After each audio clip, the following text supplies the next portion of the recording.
Hello, darling. I thought you'd never get rid of that girl. What are you doing here? Waiting for you. What's the hospital? I didn't like it there.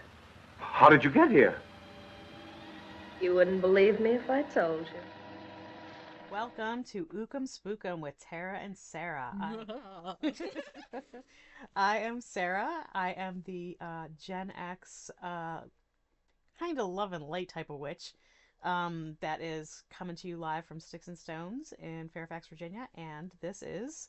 My name is Tara.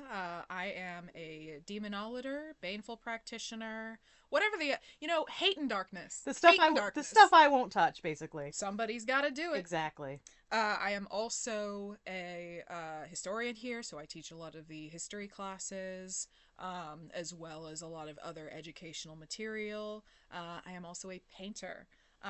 And today, ladies and gentlemen, I got a story for you. I'm very excited about this one. I actually don't know, and it's funny because I actually host a ghost story night, and I still don't know very much about the Sallie House. This is what shocks me. Like, I feel like everyone and their mom knows about this, and you just no clue. And you know what? It's like when you told me you never watched Jurassic Park, which is a sin, by the way. And I was like, yes, I get to show you this thing for the first time. Yeah, so I want to hear all about the Sallie House. Very, very excited to get scared out of my wits. And this might do it. A lot of people, because of my work, ask me about this, or anytime they have anything sort of haunted, they're like, is this real? Usually, my answer is no, because things have very legitimate explanations, right? We never want to throw mundane reasons out the window because we want something to be spiritual so bad, right? Yeah. There's, the oxygen that we breathe, just because we can't see it, it is still a thing that is understood by science. There are a lot of things that are not understood by science, and I think the Sallie House kind of fits somewhere in between. So let's get started. Atchison, Kansas, is known for three things: the birthplace of Amelia Earhart, the lynching of George Johnson, and containing the most haunted house in America. And I am not going to slip past that, by the way. George Johnson was a black man that was lynched by a mob of 50 white men after a hunting accident injured another white man that was also there. George ran away from the scene because obviously, what the fuck else are you supposed to do? You're a black man that just hurt a white man. And the police knew that this was going to happen, and they did it anyway. There is a memorial now in Atchison, as well as, I think, a plaque. I wanted to include this just because that is the history of this town. Mm-hmm. And Atchison is incredibly close to where George Floyd was murdered. This is an area that has a lot of slave history, a lot of really unfortunate and just bad things that happened, right? I'm not going to say that any of that contributed to the Sallie House, the haunting, any of that, because it's just inappropriate. But you want to have respect for the place where things happen, Exactly. In the original legend that I'm sure many of you may have heard on a 4chan or Twitter forum somewhere, is that a very young girl named Sallie, and that's spelled Sallie, allegedly died in the Sallie House. According to local lore, a doctor rented the first floor for his medical practice in the early 1900s. Sallie's mother brought her to the doctor complaining of severe abdominal pain and fever in her child. The doctor immediately recognized this as appendicitis, and began to operate on this little girl before the ether kicked in. Lovely. The screams and the sheer amount of pain caused this to this child supposedly just killed her through sheer shock. Dear God. And she became the Sallie that is the spirit of this house. Ladies and gentlemen, absolutely no part of what I just said is true. History comes to life! And no, it doesn't. Shoots in the back alley like Old Yeller. Sorry for spoiling that movie, kids. Legends have pieces of truth to them. And we are going to discuss where this story probably came from, and at least elements of it. But first, let's start with the real history of the Sallie House. We have to start with the Finneys. Now, the Finneys owned the Sallie House for the longest, a member of the Finney household holding the property from its creation until about 1939. Wow. Michael Croman Finney and his wife Catherine, or sometimes just called Kate, moved from County Cork, Ireland in 1871. Represent. Purchasing 2 plots of land in Kansas where they moved their family.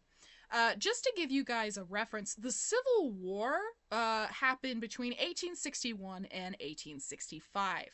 So this is not even 10 years after one of the most bloody conflicts in the United States. During the construction of the home, they likely lived in the basement before they eventually moved into the completed home. And I have a diagram here. None of you guys can see this, unfortunately. But they lived in plot 9. And eventually one of the children would actually purchase plot 8. The Finneys actually were pretty well off for the time. Unfortunately, Michael died only a few months later in 1872. They did have children at this point, but Kate was pregnant when he passed away. That subsequent child died about 2 years after it was born. Unknown causes. We don't know how that happened. We don't know how much his death contributed to it. But Catherine basically ran the show after that point. She raised the remaining children, so 2 sons and 1 daughter. And the youngest son, Charles C. Finney, became a doctor. He is the doctor from this original story. Why is that giving American Horror Story vibes? Like the first... Did you watch the first season? Yeah, I watched so many. I think Coven and Hotel were definitely my favorites, but that's because I'm gay and I like Angela Bassett and Lady Gaga. Coven was definitely my favorite. Coven was... We are a biased snaps. party. Yeah, exactly. But it was fantastic. So, so continue, dear.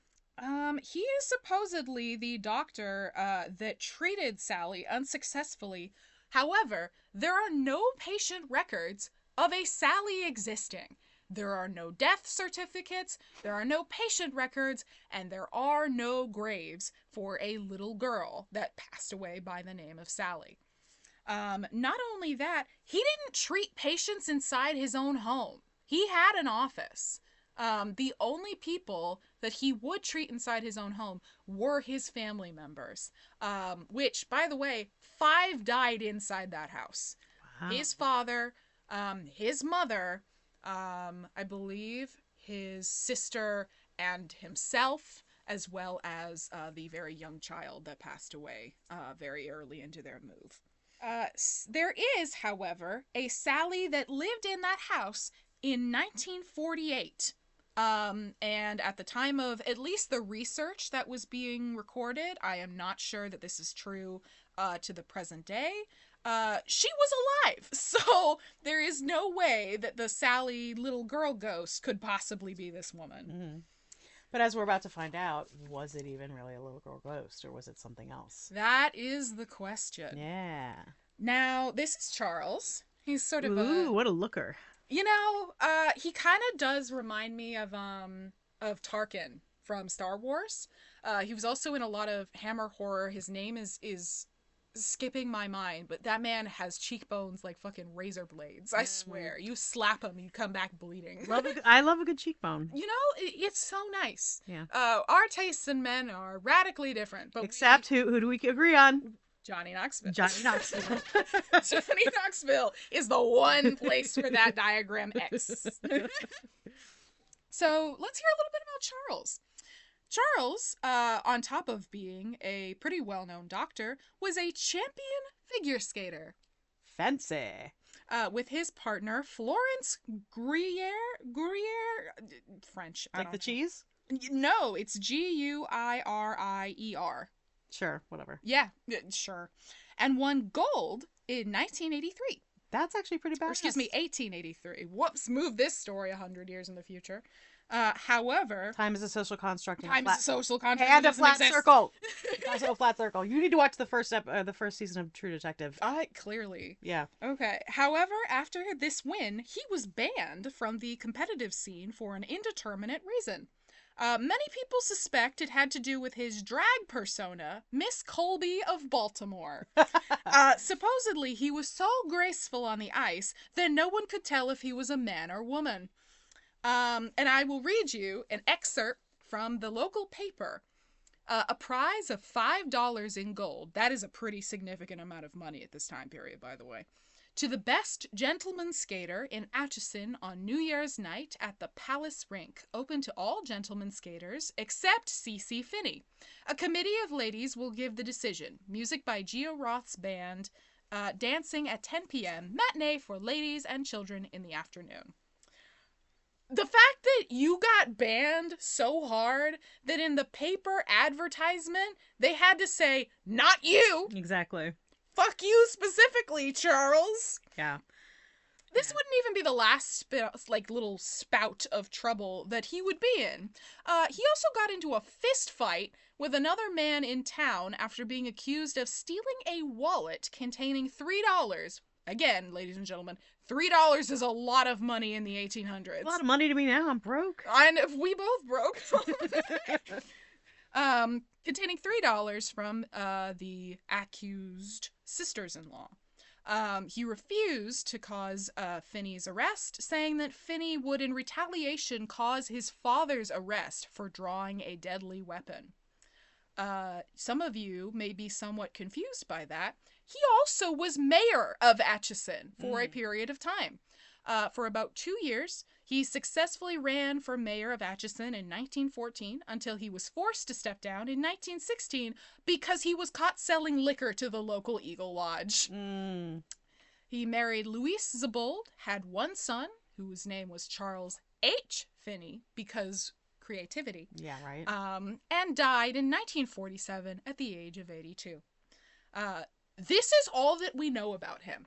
So, from every aspect of Charles Finney's life, none of these things line up with the original story. So after the Finneys, the home was rented out for many, many years with no major issues. The Finneys themselves never reported anything spiritually out of the way. However, they are from County Cork, Ireland, which makes me think they were probably Catholics. And as we will see in this story... Oh, how dare you? How dare you accuse us Irish people of being Catholic? Oh, shut up. I am also from County Cork, Ireland. My family's actually from Kerry. They were Dinglemen. Dinglemen, yes. I've heard of a dingleberry. Yeah. Are they the pickers? We're just going to say that Dingle Peninsula is a beautiful part of Ireland, and we're going to leave it at that. So it is. I was shown pictures. I made fun of it and was immediately brought to earth. After the Finneys, the home was rented out to the Pickmans, and they came to live there in 1992, New Year's Eve. The home interior had been redone by the landlord Les Smith, a local police officer at the time. We will hear more about him. The outside was somewhat run down, but the Pickmans moved in with the help of friends and family. Deborah Pickman, spelled like zebra but with a D, 4 months pregnant with their first child, and Tony Pickman, her husband. In Deborah's book, where most of this information coming up is from, it is pretty good, honestly. It's a pretty good read. what's the title? Don't ask me questions. You fucking bitch. I don't remember. It's called the Sallie House, isn't it? I think it's just called called the Sallie House.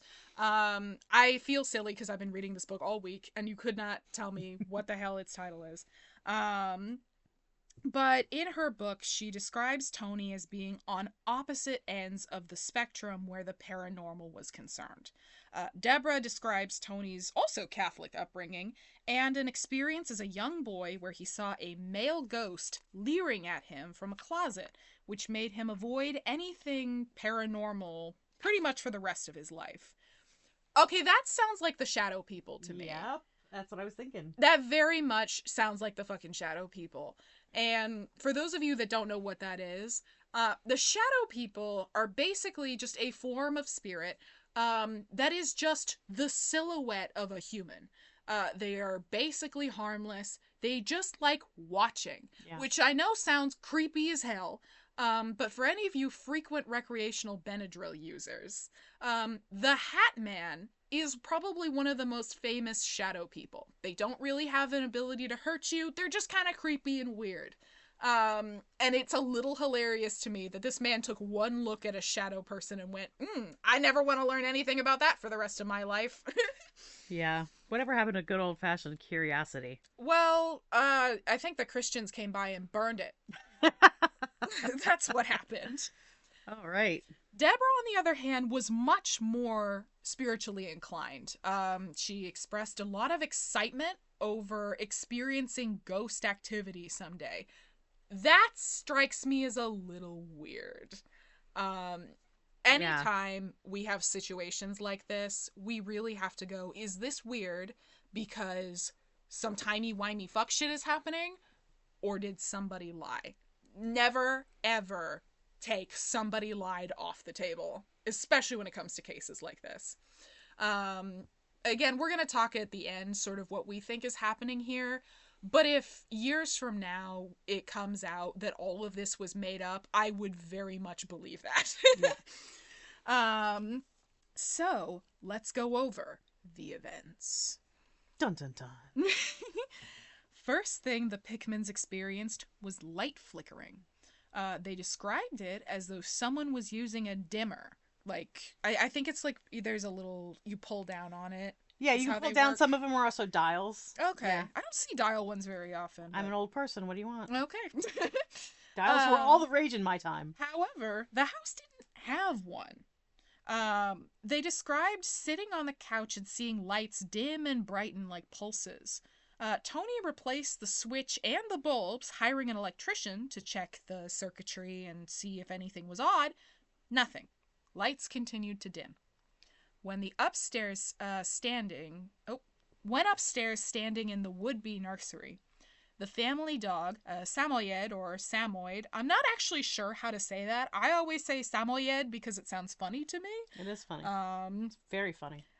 Not in the offensive sense, but hey, if somebody in the comments tells me the correct way to pronounce it, I'm not going to look at it. So, named Sasha, would refuse to enter the nursery, barking and displaying aggressive defensive behaviors. Tony stepped into the room to try to show Sasha it was safe, but she continued to do this for a week until she seemed to have gotten used to whatever was in there. Anytime, and my dog's name is Piglet, she is my little princess, I love her. Anytime, shout out Piglet. Shout out Piglet. Anytime an animal displays behavior like that, where no one is in the room, I don't know how anyone wouldn't be like, well, this place is haunted, time to go now. Exactly. I mean, to be fair, animals will just do weird shit sometimes. Dogs especially will bark at nothing or what appears to be nothing to you. We really underestimate how good of hearing animals have. However, animals also can see things we can't, right?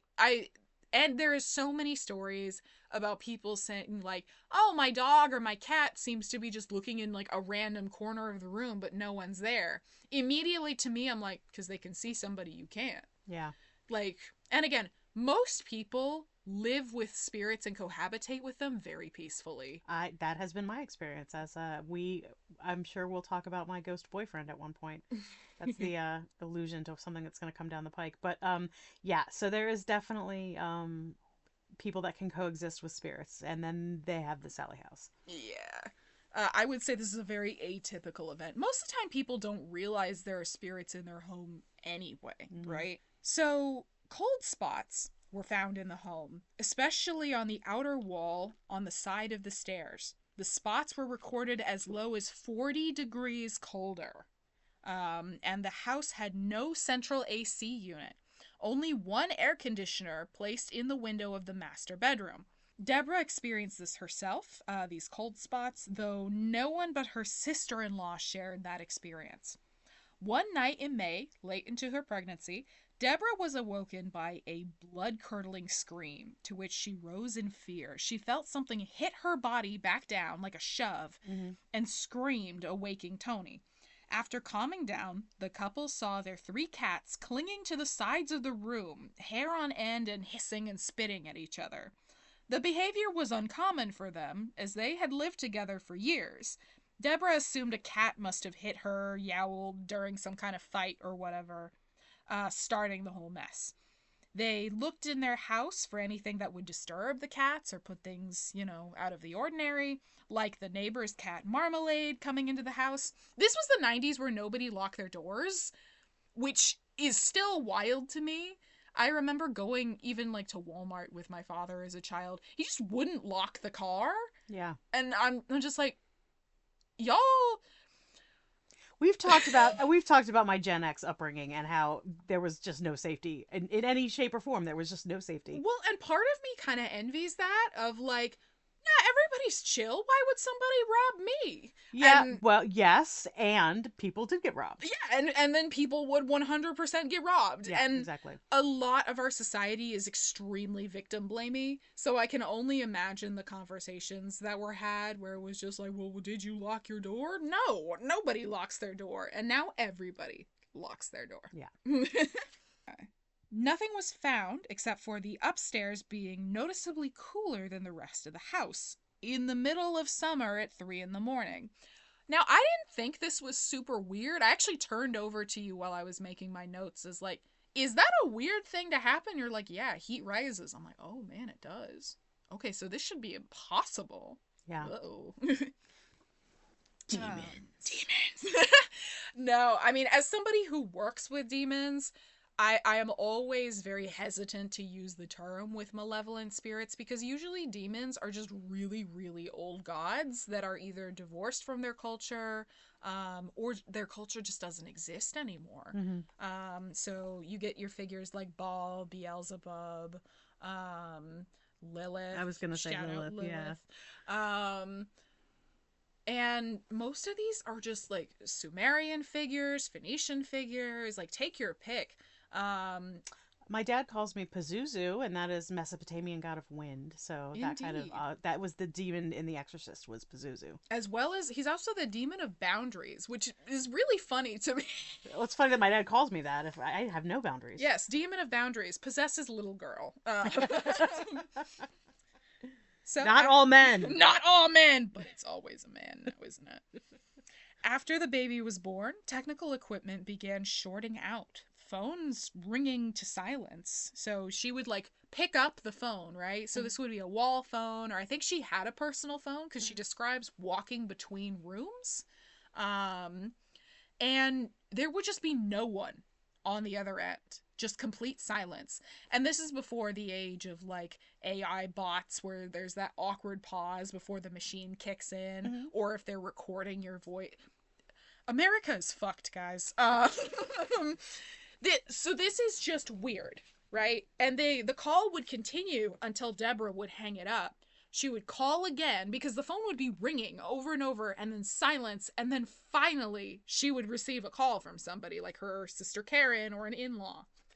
The baby's mobile started moving on its own in spite of reasonable explanations. So it was like a fun little gadget actually, that it was noise sensitive. So if the baby was like fussing or crying for too long, the mobile would automatically turn on and help soothe the baby. But no one is in there. How did that thing turn on by itself? I don't like that. Yeah, no, I don't like that either. The baby was extremely, extremely fussy at night, as newborns usually are. However, it was to the point that they wondered if someone was in there waking the baby up.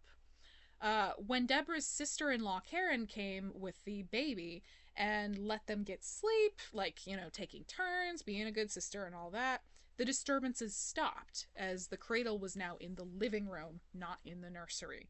And the nursery seems to be where most of this stuff is happening. Finally, when another family member, Jan, visited the house, she felt an extreme unease and anxiety the entire time, feeling like she should say something but doubting her feelings. Ladies and gentlemen, that is called your intuition. Yes, that most of what I do as a reader, as a healer and everything is just trying to strip away these things that we put in place of our intuition, and just learning, telling people, just you need to start trusting your gut. That's very, very important. It is. Yeah. And, trusting your weird knee-jerk responses or just these strange feelings will get you out of a lot of problems in life. Yep. And it will also make you really appreciate the world in a deeper and more rich way.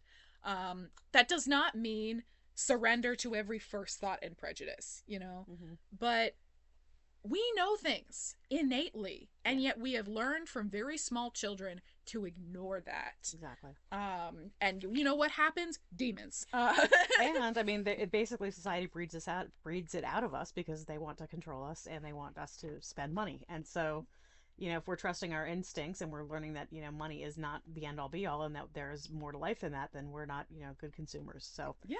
And Rand. Capitalism is evil. Anyway.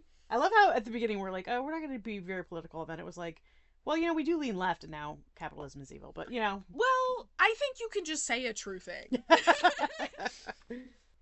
That same day, the teddy bears that Deborah had placed in the baby's room, and they have a weird thing about bears, like teddy bears specifically.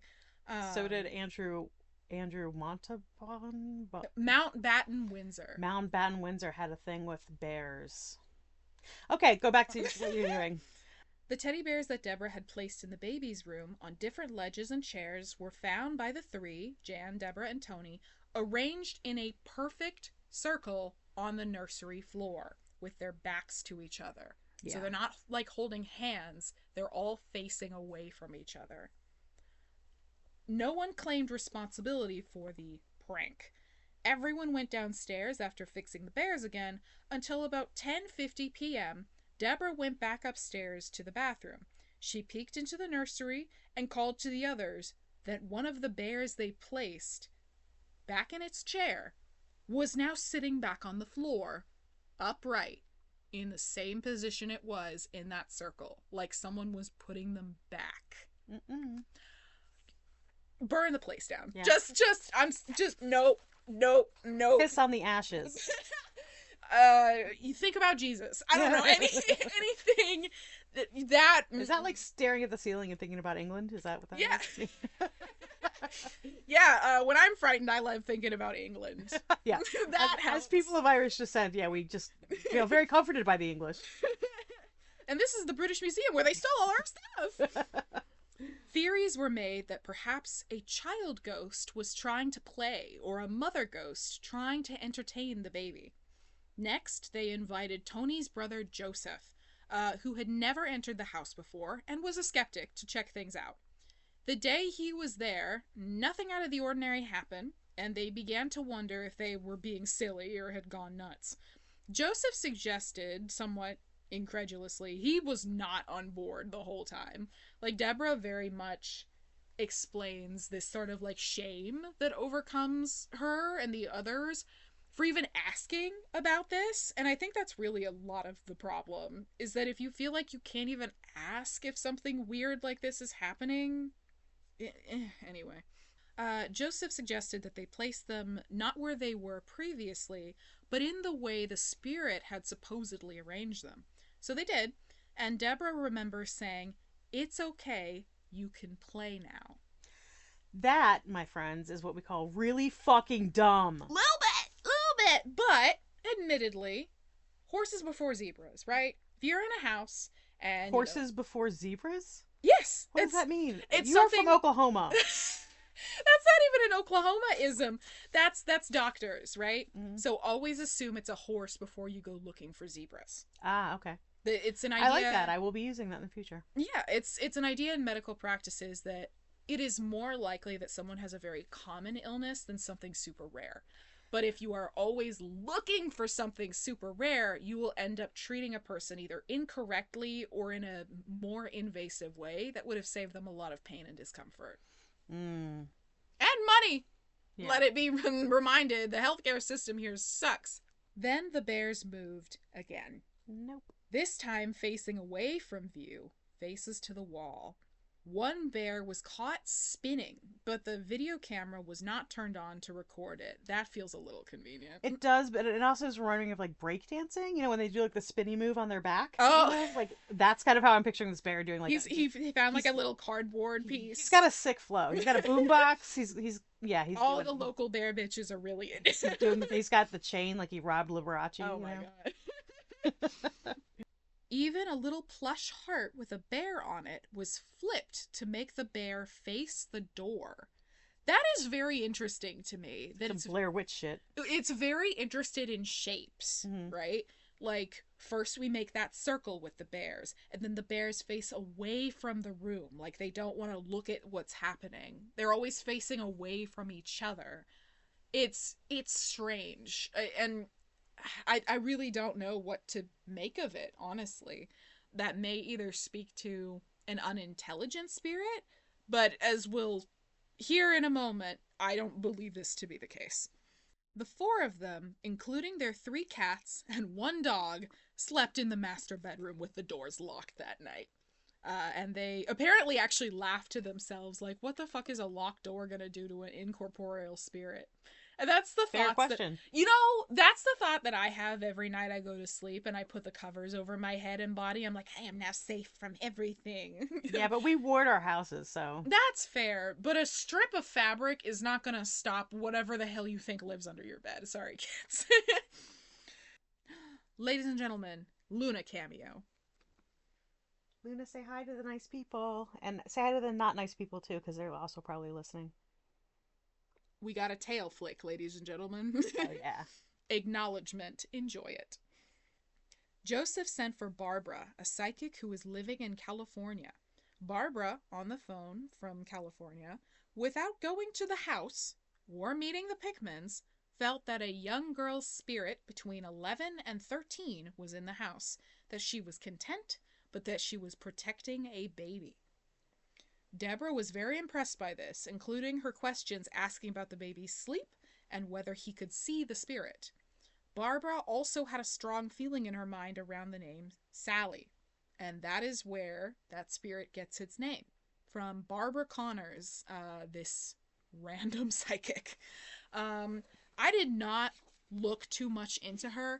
Deborah, it feels like, does not have a super high opinion of this woman as time goes forward. She feels that she was very money hungry. It's sort of the stereotype that a lot of us get, that we're charlatans taking your money. Allow me to, may I expound on that? Yeah. Okay. Yeah. So when I decided to leave my corporate career and do this full time, the main reason why I fell in love with Sticks and Stones is because we are not frauds, and we don't tell you that you're gonna, like, come back to us 3 times this week and give us $500 for a love spell. Like, we're not doing that shit. I would love if I did a reading for somebody and they never saw me again. Yeah, exactly. That meant I did help. Exactly. That meant I did my damn job. Yeah, and we're used to being poor, so we're not fleecing anybody. We're just kind of like, we're trying to help, honestly. And there is definitely some really nasty stereotypes about people that have abilities and people that are readers and that sort of a thing. Some of them, frankly, are earned. Yeah. We know people in our own community and in other places where people are just in it for the fucking money. Yeah. And if that is the reason that you choose to go down a spiritual path, no matter what denomination it is, you're going to get your ass kicked. You're going to get your ass kicked. Yeah. From this point, the Pickmans began to refer to the spirit as Sallie. Oh yeah, you named it. That's not going to go to shit at all. Inviting her to play and reassuring her that she was not unwelcome. She turned a family photo upside down, to which they asked one another, "What does this mean?" Tony asked. "Maybe she likes us?" Deborah responded, turning into the room. "Good night, Sallie." This is when the violent activity begins. And this is really what makes me wonder, because you basically just told this thing, go right ahead. Exactly. Please. And spirits, and we're not going to get too far into this because it's going to make you guys' eyes melt out of your head. But spirits typically, once someone dies, one of 2 things happens. You either transition fully, so you go on to whatever happens after this, the next great adventure, or Sometimes you get stuck. And there are a couple of reasons why that can happen. Incredibly traumatic events, especially around your death.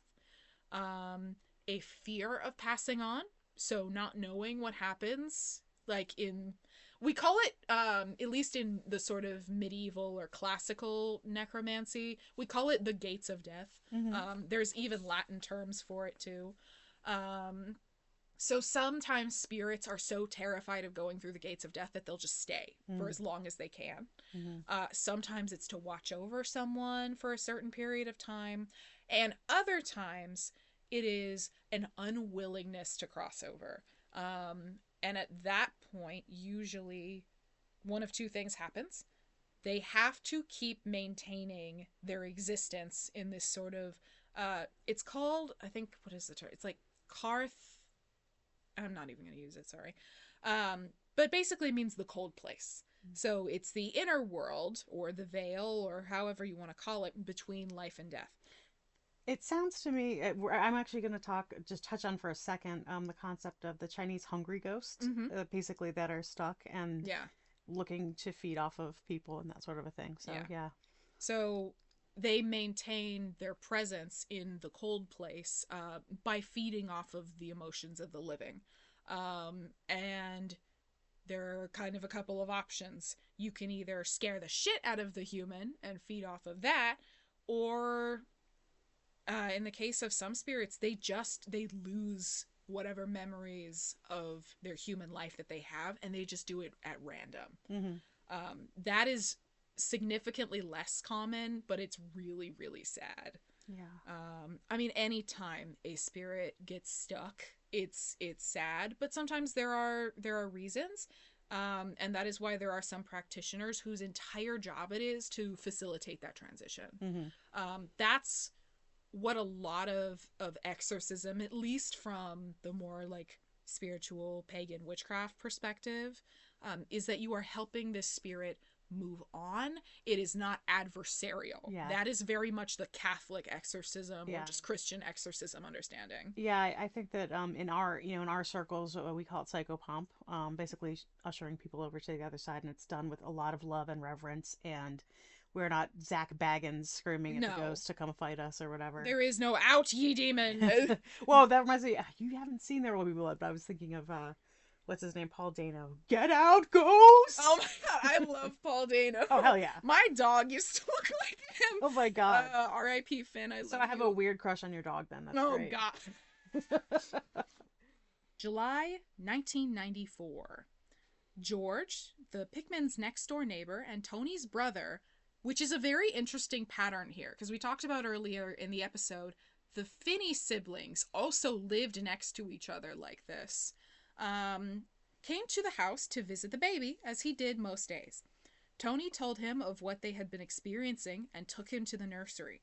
He showed him the teddy bears, and on a whim, they set up on the chair and took a photo of it. Tony said something to the effect of, "Say cheese, Sally," and the bear turned 180 degrees to look at him. George, thoroughly freaked out, literally was screaming, "Holy fucking shit, I saw that thing move." And they both ran to Deborah, who thought like, oh, somebody like played a prank on the other and now I'm base, right? And was very quickly told otherwise.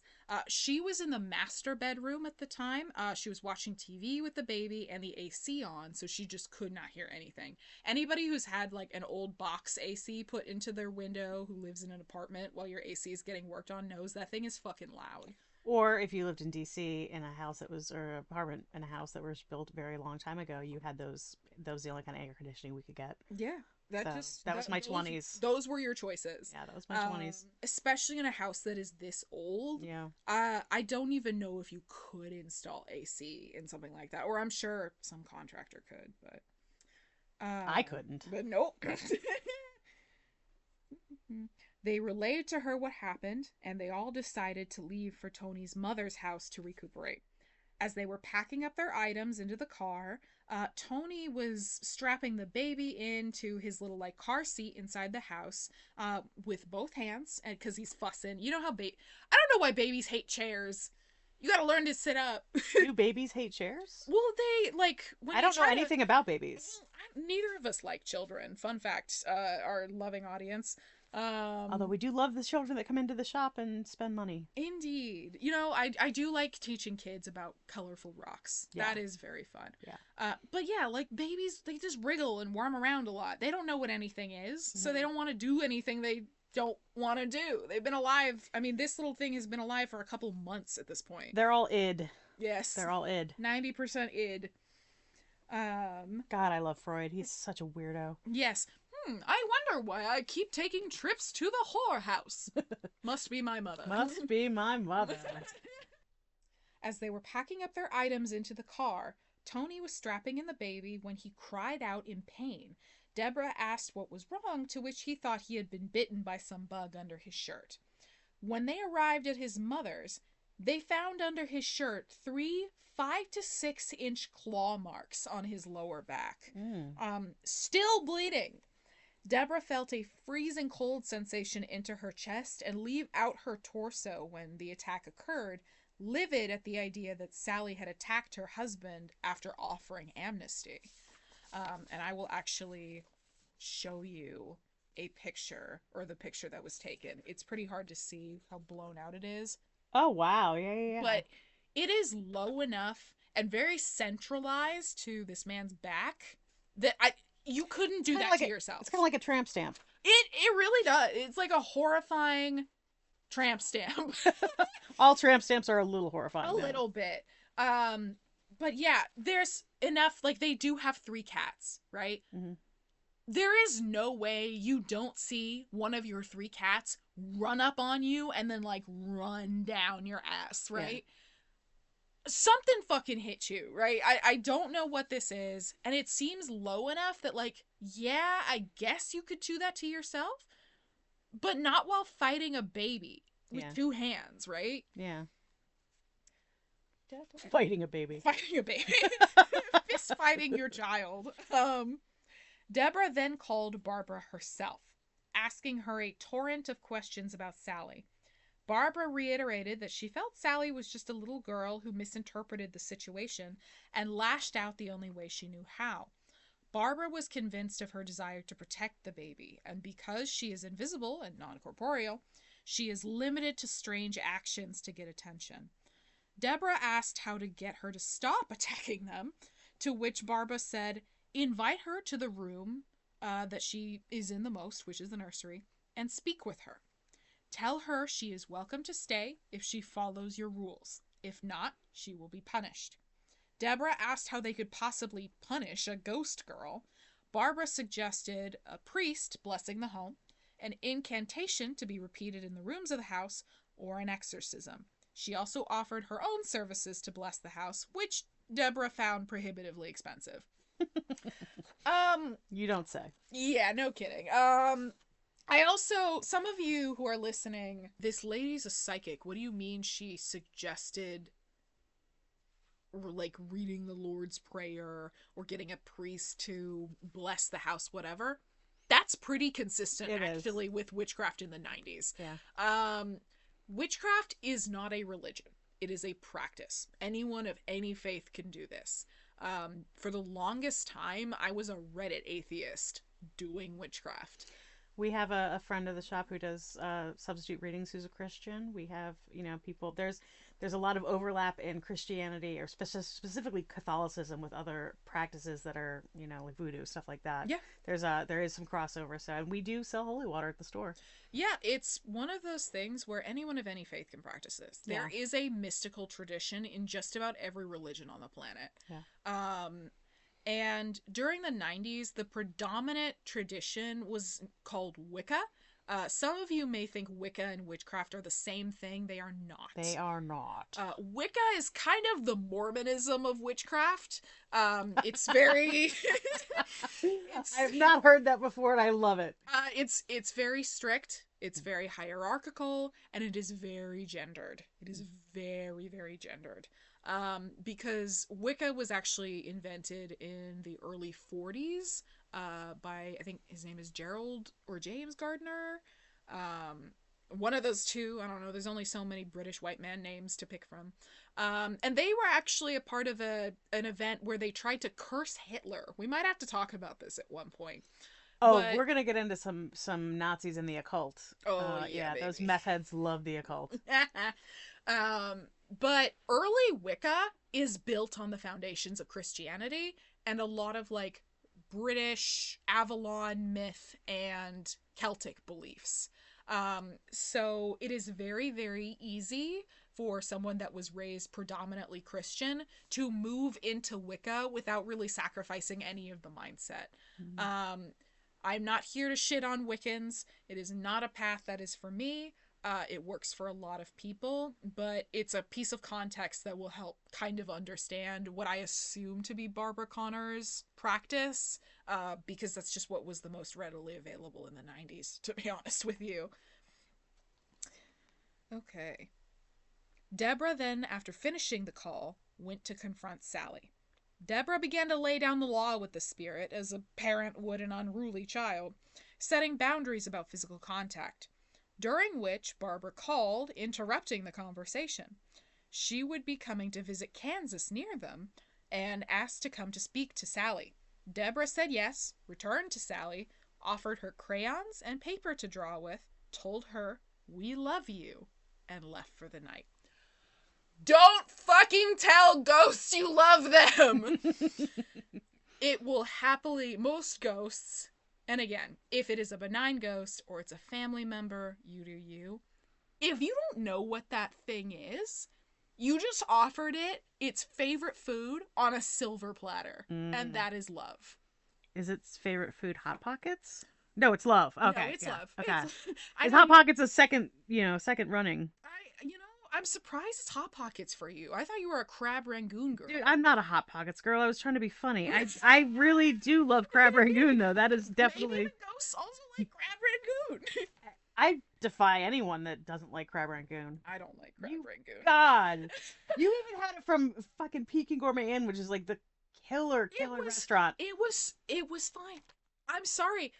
If I could pick between fucking Crab Rangoon and insert any other appetizer, most of the other appetizers are just better. It's not even that like Crab Rangoon is bad. I can't believe we're having an entire argument about this. Go back to the demon. Barbara's visit confirmed Sallie's name and where she was most of the time, which was the nursery. Some things changed in Barbara's assessment once she actually came to visit the home. She asked Sallie how old she was, to which she seemingly jumped into Barbara's body and answered 7. This channeling would continue to happen. She would answer questions like what she wanted, if she would behave in the future, and where she was in the room. She supposedly loved Taylor, who is the baby, and wanted to be near him at all times. She would also stand next to Deborah and Tony at the dinner table to feel included.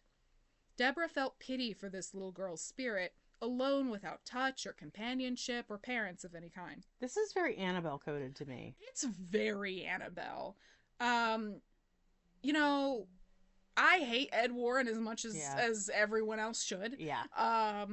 This does feel a little plagiarized. Barbara left, instructing the couple to mind Sallie's corner and to give her some toys and her own things to make the bear-shifting behavior stop. She also theorized that Sallie had been abused by her father or by another man, which is why she attacked Tony but not Deborah. That is a crazy thing to just assert. Yeah. There's a lot of things with Barbara's whole moment, which is very well described in Deborah's book, that I'm just sitting there like, oh, so we just making shit up on the spot, aren't we? Yeah. She literally just like comes into the living room, sits down, and does the whole like spaced out look of someone who looks like they're trying to look. I think of her as like the woman from from Poltergeist. A little bit. Yeah. Deborah left a piece of paper and a crayon in the nursery, asking how old Sallie was in red. In scrawled green handwriting, a few days later, they came back to find 7 and a very strange writing next to it. Deborah interprets it as the word like. to me, it does not look intelligible enough to be any sort of word that I would recognize, but it's definitely purposeful. And like the scrawl in which she writes it, it's like if somebody like put all of their weight onto this fucking crayon and drew it as long and like scraggly as they could. They began to attempt to appease Sallie, giving her her own dolls and taking photos of her. The photos were pretty disturbing, to say the least, and filled with a strange kind of rage, confusing Deborah. She gave her a brand new doll instead of one of her hand-me-downs and wrote, "To Sallie, we love you and hope you like your new baby doll. Love, Uncle George, Daddy, Mommy, and Taylor." You just fucking claimed that thing. I'm thinking, okay, so you never go broke. What is it my dad always says? You never go broke underestimating people, right? Mm-hmm. You know? Yeah. But like, Jesus Christ, that's stupid. Like, I know. I don't like being mean to people in like horror movie situations like this because you wouldn't know what the fuck to do either. Girls. What you should not be doing is exactly what these people are doing. At every step of the way, mistakes. Yeah. Mistakes were made. Oh God. Small activities continued. Lighting candles, writing in crayon, fingerprints, cold spots, and very strange photos were all pretty consistent. At one point, the baby's pacifier was found melted and deformed. Mm. Tony began to change, becoming more short. Sorry. I meant short in the angry temper way, and it sounds like I just said, well, and he became tiny. Prone to tempers, and at one point experienced violent, intrusive thoughts towards animals and his own wife. These ended almost exactly as soon as they left the house. There was, by his own admission, a violent episode with a neighbor's cat, which he killed in a rage, and intended to leave the corpse where Deborah would see it to make her upset. Because she has 3 cats. She loves cats. If she was too upset, he mused that he could, and I quote, he could slit her throat. As soon as he had the thoughts, he shook them away, buried the cat, and he didn't tell her about this for years. Like, not until they moved out, and he was writing his own section in the book. There's actually a mini chapter called Tony's Perspective. Only the first couple pages are actually written by him. The rest are Deborah. But it's very, very interesting to see how these two interpreted these events very differently. There you go, girl. Just co-opt that male voice. Literally, she was just like, "Hey, Tony, do you want to write anything about this?" And she looked at it and just went, no. Okay, we can put this part in. Tony then saw her, as in her, Sallie, standing only a few feet away from him in the kitchen. This was just on a separate occasion on a different night. And he was just like shouting and absolutely terrified, because you would too if you were just minding your business cooking yourself some ramen on the stove and all of a sudden there's a little girl that's just like, "Hi, I like crayons." It's like, oh Jesus. The crayons make it creepier somehow. I know. I don't know why. I think it's we associate childhood things with innocence. That's gonna come up when we do the Black Eyed Kids episode next time. Anytime, like, we see kids stuff, I think part of our brain feels safe. And when it's in an environment where fuck shit is happening, when it's subverted, it feels so much worse. Yeah. Tony then saw her standing only a few feet away from the kitchen, describing her as cute as hell, but very frightened by the experience. Cute as hell? And he actually drew her. And he does not describe cute as hell in a positive way. He seems to be, like, very, very frightened of her. Tony actually drew her. And, that is a big bow. it is a big bow. I'm actually, as a fellow artist, I'm kind of impressed. But also, it's so strange just how, like, innocuous she looks. I don't know. Like, Those eyes are creeping me out, but the maybe eyes it's are because I definitely know freaky. the backstory. I have context. I know. We have context, and so, like, our brains are looking for anything creepy in this little girl. Mm-hmm. But in general, like, it's very strange how almost, like, stereotypical she is. She's got nice little rosy cheeks. I like that. That's very She's got the cute little cheeks. She's got the little bow. She's got the curls. She's got the ruffly little dress. Big bow. I mean, like, if I thought about little girl in my head, this is what I would make. Yeah. And part of me is like, oh, okay, so they're lying through their fucking teeth. And the other part of me is like, so it knows what it's supposed to look like. Oh, yeah. Okay, so that's a whole other thing, too, with, like, the Uncanny Valley and the Black-Eyed Kids and things being misrepresented. And okay, that's a whole thing. Next episode, kiddos. He then bought a stuffed bear, which Sallie set on fire, nearly burning the house down as an attempt to appease her or extend an olive branch. Deborah scolded her with her sister Karen, like her as in Sallie, but the activity continued. Eventually, the Pickman's story gained public attention through Barbara's lectures on the subject, though she did not use their real names. Okay, but not using their real names in public versus using your real names with your colleagues doesn't really count, does it? Yeah. And eventually, the television show Sightings showed interest. I remember Sightings. Holy shit, I remember Sightings. I have not thought about that show in a fucking long time. I had to watch the episode for this. Holy crap, that is the worst quality camera I have ever seen. Yeah, they didn't really used to give us a lot of budget for this kind of shit. We really had to kind of go, like, begging for money to make these programs, and we did the best we fucking could. But it was Peter James, a shitty camcorder, and God against the world. Exactly. And on the third visit with the Pickmans, which they describe all three visits pretty in depth, and like the Sightings team's process and all of that, they brought with them on the third visit this well-known psychic Peter James. Before we get into Peter James, should we take a break for our commercial? I think we should. Now hear this. Now hear this. We're going to our ad break. Stay tuned. You mind if I smoke?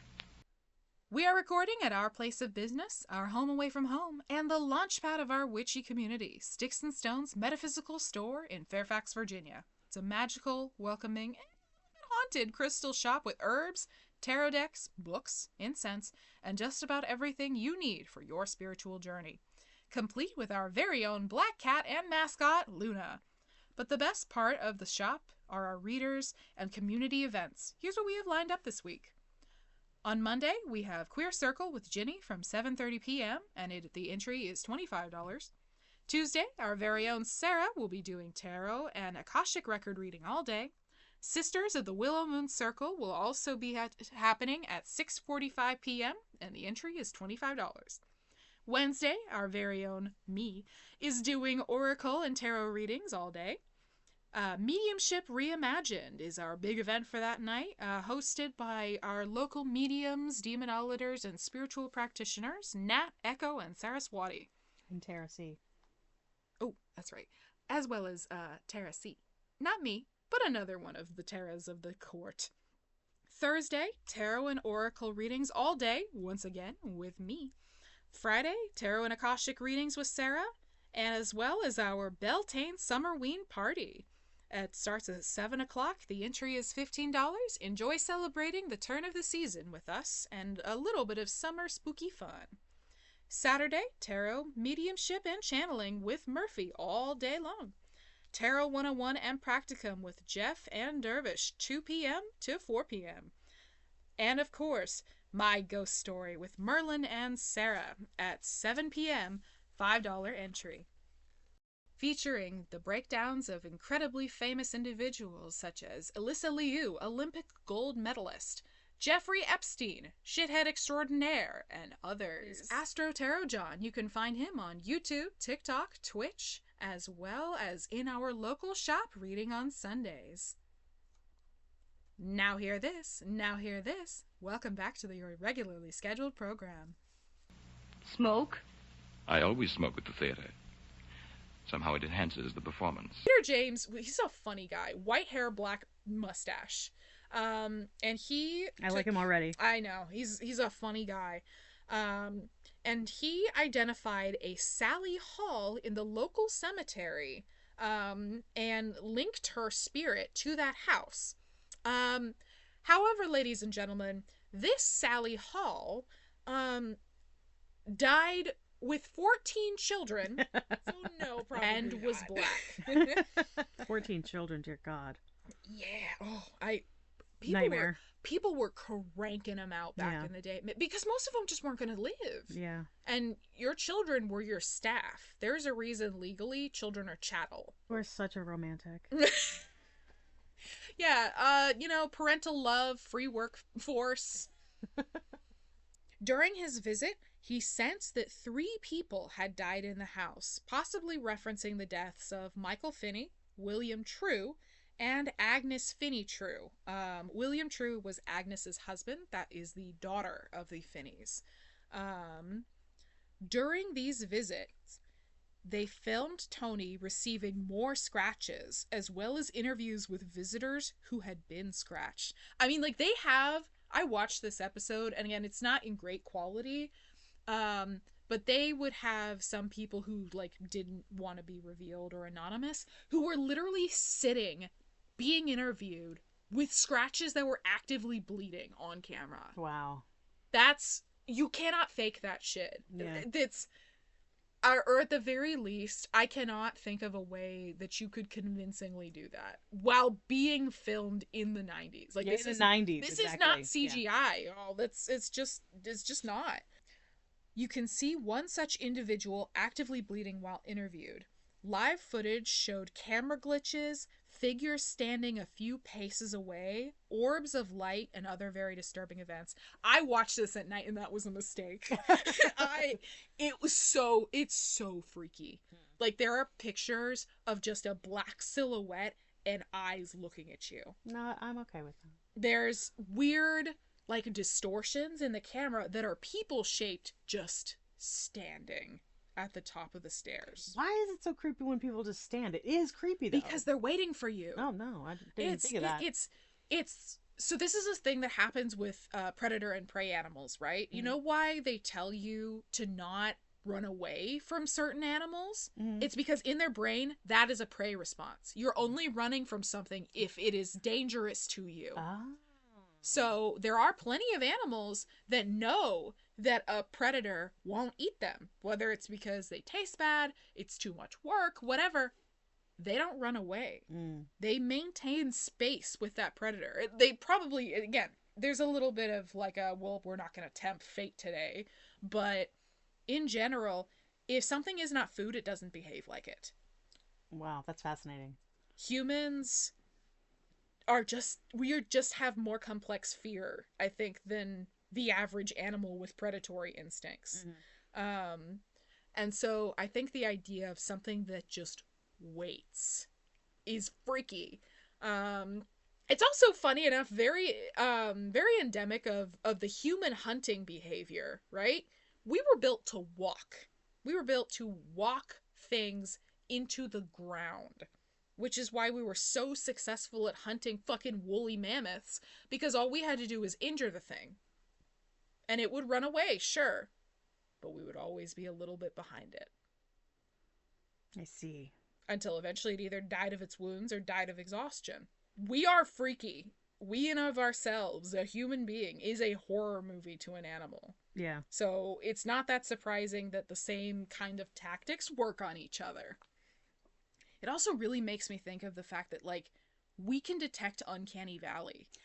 I was thinking about Uncanny Valley the whole time we were talking, and that the whole concept is that at one point there was something that looked so much like us but wasn't us that we had to be afraid of. I really wonder if it was like the Neanderthals. Should we tell about what the Uncanny Valley is for anyone that doesn't know? Yeah, absolutely. Might as well. Go ahead.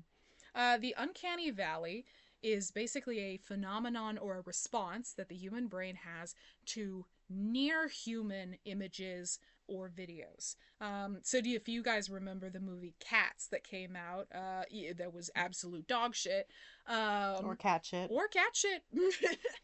Their faces really freaked people out. And that's because the CGI was kind of trying to catify them.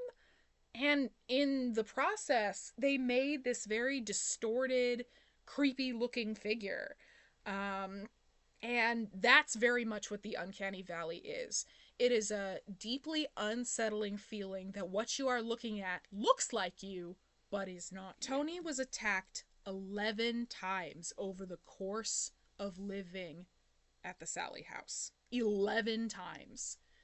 After this, a woman whose name we do not know, this is mentioned in Deborah's book, claiming to be able to channel a Native American spirit. I'm guessing this is going to go a little racist. Oh yeah.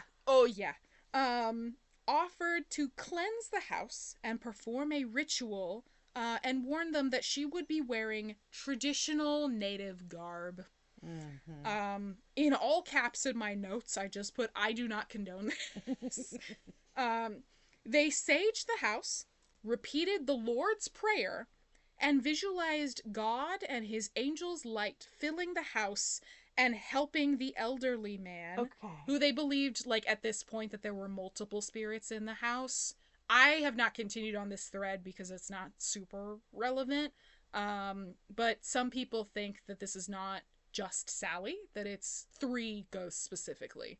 An elderly man, a very lonely or middle-aged woman, and a little girl. I don't think that is fucking true. However, we don't really know. It could be as likely as anything else. But yeah, in general, if a practitioner in our field says any of what I just described to you, don't give that person money. Yeah, also the whole concept of saying the Lord's Prayer while in Native American garb, when it's kind of the religion of the oppressor, and they sent them to schools that were Catholic, and yeah, it doesn't really sit right with me. There's a lot of levels of racism happening here, folks. And they helped the elderly man cross over. The female spirit, however, was stubborn, attacking Tony again and taking several attempts before she finally crossed over, as relayed by the shaman. That is really all that we know about this experience. After 2 years of back and forth with both Sallie and paranormal investigators, the Pickmans left the house and never came back. 2 different people lived in the house after the Pickmans left. We don't know too much about the first. The second gets interesting. The latter of the 2 was a woman who was supposedly in a satanic cult, and I'm going to use big air quotes here, which was discovered during a surprise visit from the landlord, and were performing rituals in the basement. Surprise visit from the landlord. That's fucking illegal, dude. Don't come into my house. And I would like to remind the audience, as we've been doing a lot of yapping, Les Smith, the landlord, is a former police officer. Let that sink in for a minute and think about the events. And the conclusion that it was a satanic cult. We're going to have an episode on the Satanic Panic. The 90s was the Satanic Panic. It started in the 80s. I think it was at its height in the 80s. The D&D movie is hilarious from the 80s. It has Tom Hanks in it. Mm-hmm. Very much about this. Again, we will make a whole separate episode. But that right there really makes me doubt that that is actually what was happening. Cops do tend to have a certain leaning. And again, the education on anything that we personally believe or talk about was just basically non-existent at this time. She was apparently, the woman that lived there, very unpleasant, and refused to do interviews or comment on any of the experience that the Pickmans had. She didn't seem to use the house as a residence at all. Pretty much only for her practice. Apparently the place was just absolutely trashed. They would perform rituals predominantly in the basement, but it's likely that it happened all over the place. Les Smith, the landlord, painted over the pentagram that was drawn on the floor during this ritual. Well, that'll stop it. Oh, yeah, that'll do it. Sure. Yes. I love how that's going to work. Also, you painted the floor? That is kind of weird. Yeah. Why would you paint a concrete floor? I mean, I know you guys can't see the pictures. This is a concrete floor. Yeah. I had a concrete floor in my basement when I lived in, the first time I lived in D.C. in Northwest. We had a house was built in the 30s, and we had like a concrete floor that they painted this horrible bright blue. So I don't know, but don't know why they did it. It was really ugly, though. That's very non sequitur. I'll actually show you. It's still there. Yeah, this is totally like the Blair Witch basement right there. It really looks kind of like a crack den. But the floor is pretty worn concrete, and there is black ash from this photo that seems sort of randomly smeared. There is a chalk superimposed version drawn in there, but suggesting that the cult was trying to summon the angel Raziel, the angel of esoteric knowledge, as opposed to Yophiel, who is the angel of, like, normie knowledge, I guess. Boring knowledge. For what purpose is entirely conjecture, as is the interpretation. I'm going to show you the marked up version. I think this is a massive stretch. Yeah. Solomonic magic, and that's the symbol that is being drawn here, is a very complex system that I'm not really sure a bunch of basement-dwelling Kansas witches knew anything about. Yeah. Let alone would go to such lengths to do. There's a reason the Solomonic magic is just not very popular amongst practitioners today, and it's because it's a pain in the ass. Yeah. It is also kind of adversarial because it still acknowledges Christianity as the source of its magic. And so the amount of work that you would have to do, and also cover up to do this, is strange. And also, why? Yeah. Why would you summon the angel of esoteric knowledge to a house that is, like, crazy stupid haunted? My only real theory with that is that they were trying to catch it. Yeah, exactly, to bind it to them so that it would do their do their will, which usually does not go well for people. No, but that is a very Solomonic practice. Mm-hmm. They have instructions on how to summon angels, and they also have instructions on how to summon demons. And they're usually kept within the circle or the walls of this pentagram or this space. And it's basically being held against its will, and then it's like, you will do this for me, right? It seems strange to try to use an angel to capture whatever the heck this thing is. And clearly it did not work, because into the present day, people still have experiences. People report getting scratched, people report getting pushed, cold spots, all sorts of things. You can actually spend the night here as well. I'm sure if you are listening to this podcast, you have seen BuzzFeed Unsolved with Shane Madej and Ryan Bergara. Their visit is probably, like, the most viral, I would assume, video of this happening. Shane literally laid down on the fucking pentagram and was like, rock and roll, buckaroo, fuck me out. And it is so funny. But they set like the flashlight, right? And it's in the halfway position. I saw this. Yes, I showed this to you at work because I was like, this is fucking insane, man. In the half cock position so that something could turn it on or off if it wanted to. And asked Sallie questions, basically, like, I think one was like, would you like to eat Ryan's heart out? And she turned the light on almost instantly. She is very responsive to this day. And in fact, all visitors must sign liability waivers acknowledging the potential for paranormal experiences and mystical phenomena. The property owners make clear that aggressive activity occurs regularly, particularly toward adult men. Anyone with heart conditions or serious health concerns should carefully consider whether visiting is appropriate. Pregnant women are typically advised to avoid the basement area due to the intense negative energy. That's wild. That, like, in their legal disclaimer, they're like, you ain't gonna like it down there. Just don't do that. Most people, including psychics, think that multiple spirits live inside the house, including the Pickmans. Primarily a little girl, an angry adult man, and a lonely woman. The male is the most aggressive and is mostly expressed inside the basement.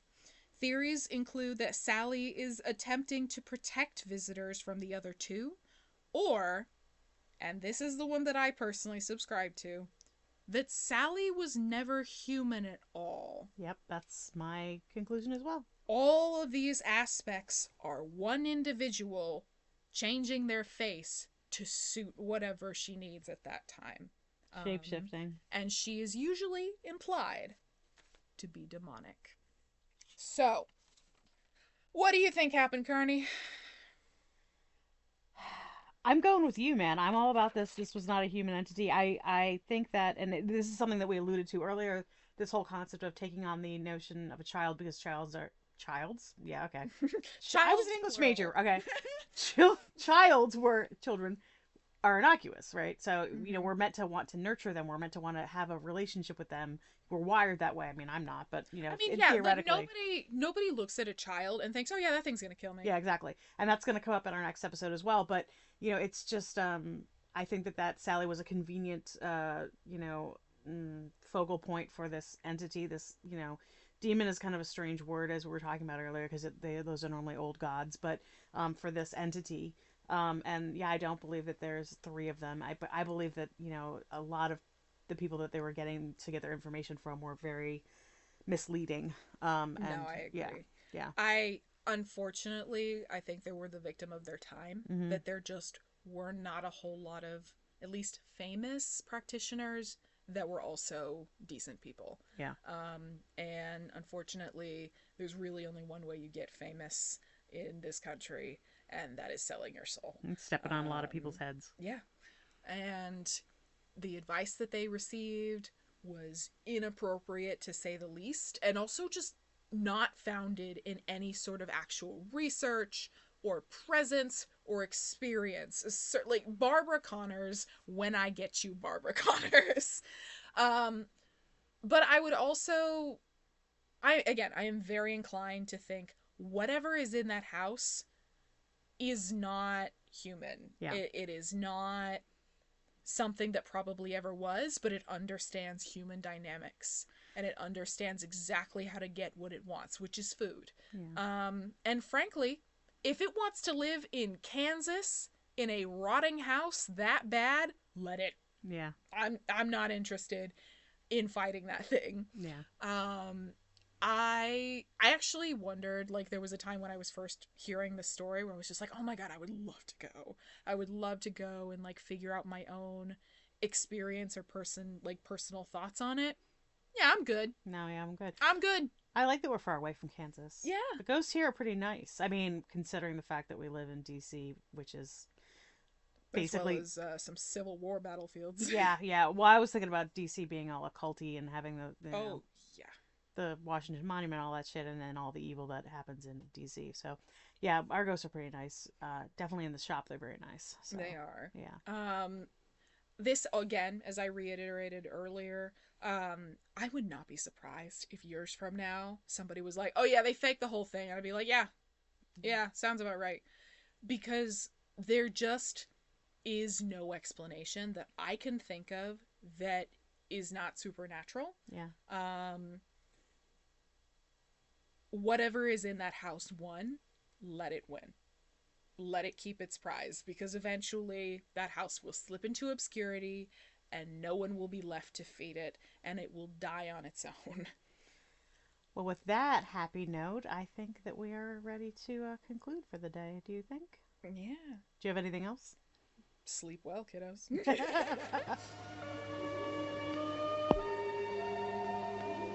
That was one of the most enjoyable half hours I've ever spent. Oh, well, Vera, how could you? Poor Ruth.